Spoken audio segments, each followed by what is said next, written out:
Just when we thought 2020 couldn't be defined by coronavirus and the American presidential election and about nothing all, along came a huge deterioration in relations with our main trading partner, China. There's been a mountain of criticism this past fortnight aimed at the Chinese, and most of it valid.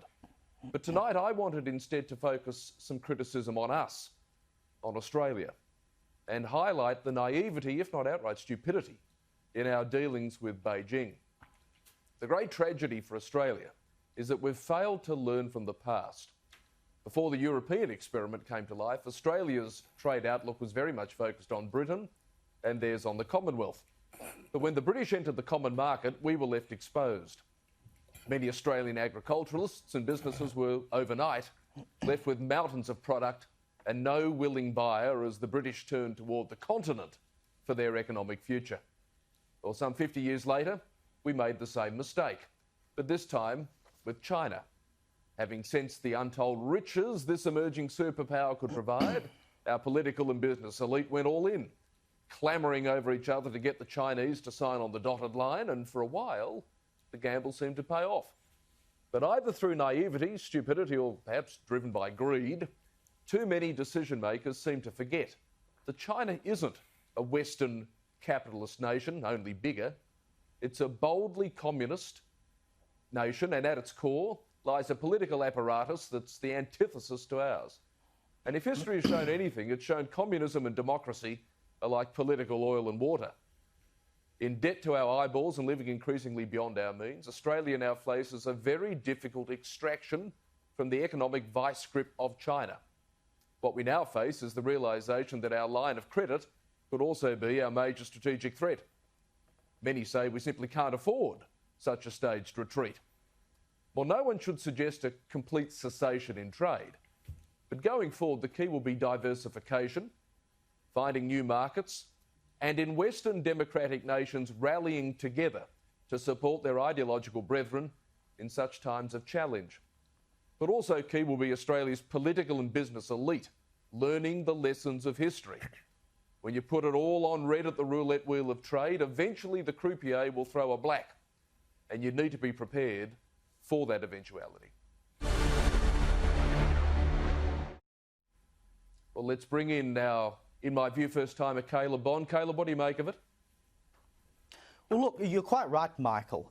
We've become quite reliant on China, really, and taken their trade for granted. And as you say, the problem is that all this time we've treated them like they're an equal, and they've never been an equal. China is a communist country. There's no getting around that.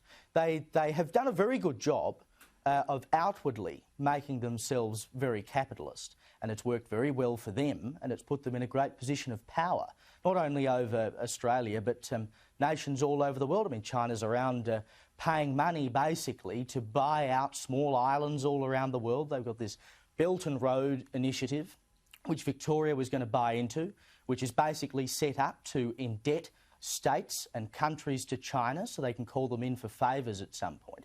And we've treated them like they are one of us. Just look at the way China treats its own people.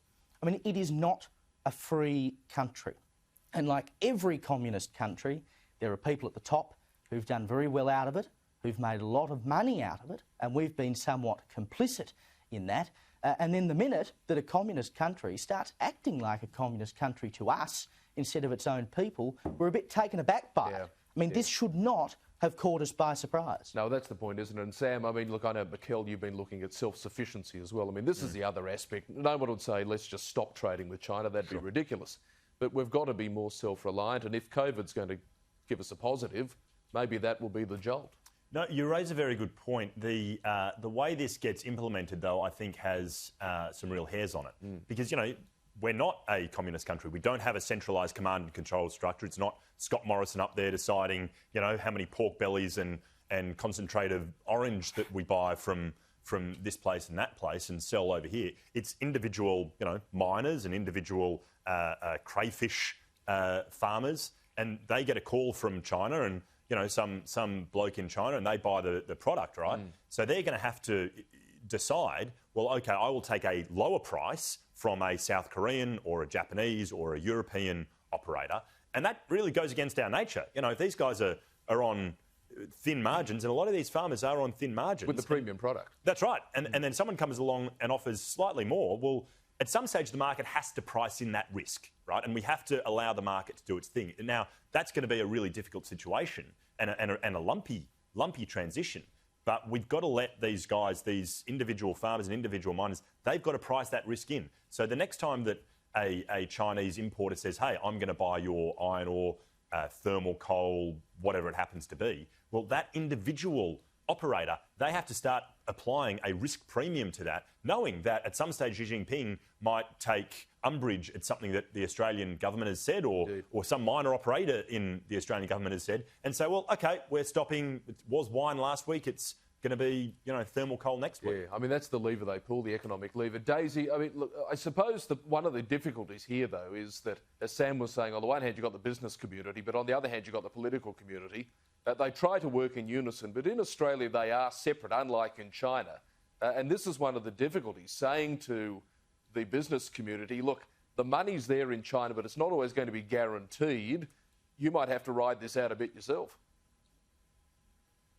Yeah, it's very, very tricky. I mean, we should, as you've all said, we should not be surprised. Australia should not be surprised when China, which is a communist authoritarian country, starts behaving like a communist authoritarian country. I mean, as Caleb said, none of this should have taken us by surprise. But by the same token, there's an awful lot of money in China. It's a massive, massive economy, and trade-wise, Australia has certainly benefited from it. So you've got the business community, particularly post-COVID. You know, a lot of businesses have taken such a hit, and they have been so reliant on China. It's tricky to tell them, hey, look, we have to kind of pull out of this trade relationship with China. Sorry, you all are going to have to cope with it.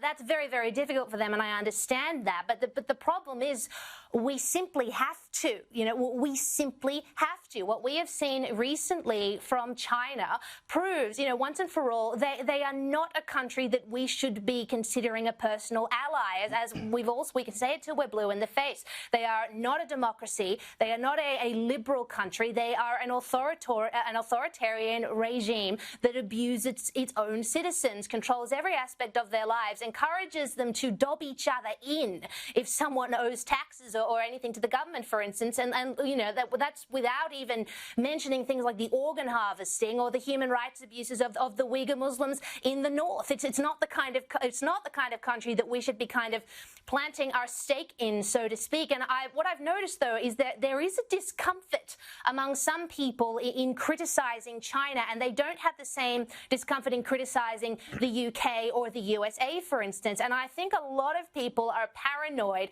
about being called racist for having the hide to criticise China. But it is so important. Everyone remember, we're not criticising the Chinese people themselves. This has nothing to do with the Chinese people. This is the Chinese Communist Party that is being criticised here. And going forward, we must be self-reliant. And absolutely, yes. Yeah, Caleb, let me ask you, though. I mean, I mentioned the Western Alliance. I mean, the Western Alliance tends to be something around language, shared values, democratic principles, capitalism and defence. But increasingly, we've seen, certainly since Donald Trump was the president, and I'm not blaming him, but as a counter-reaction to him from the Europeans, a sense of separation on trade among the West. I mean, as I was saying, surely one of the reactions to what's going on has to be the Western Alliance being more than just about defence and flag-waving ceremonies and meeting up at World War II events. It's got to be the reunification of trade, and where one is being hit, the other's coming in to protect. A little bit like what we've seen around Australian wine this last week. Well, I mean, we have to look out for our own interests, and ultimately Australia's interests are the same interests of the UK and the US and the rest of the Western world. And we can't forget that the reason all of this is happening right now is because Australia took the lead in questioning the origins of coronavirus, and that the damage that coronavirus has wrought upon the Western world can never be forgiven. This is not about a trade war per se. This is about China trying to tell us that we have to shut up. And if we bow down, as many people seem to want us to do, they want us to ignore all of this and say, yes, China, very sorry, we shouldn't have questioned you. If we do that, it puts China in a position of great power, which is what they want. They want to be able to lord it over us. And once they do it to us, a country of 25 odd million people, they'll then do it to the UK, and they'll do it to the US, and they will slowly, country by country, break down the West until they are the world's dominant power.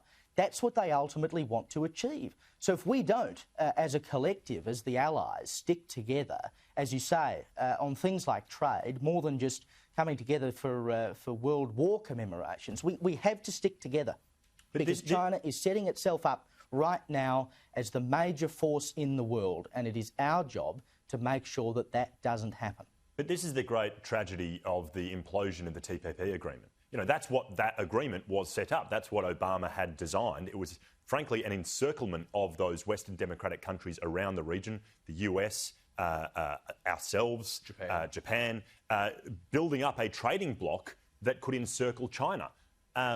You know, when that fell apart, that was going to be the big thing. Now, we sort of push ahead without the US, but, you know, when they're the major investor in Australia, well, that's a pretty big piece on the chessboard that you've just dealt out. It is. I mean, look, the economic story is going to be the big story going forward.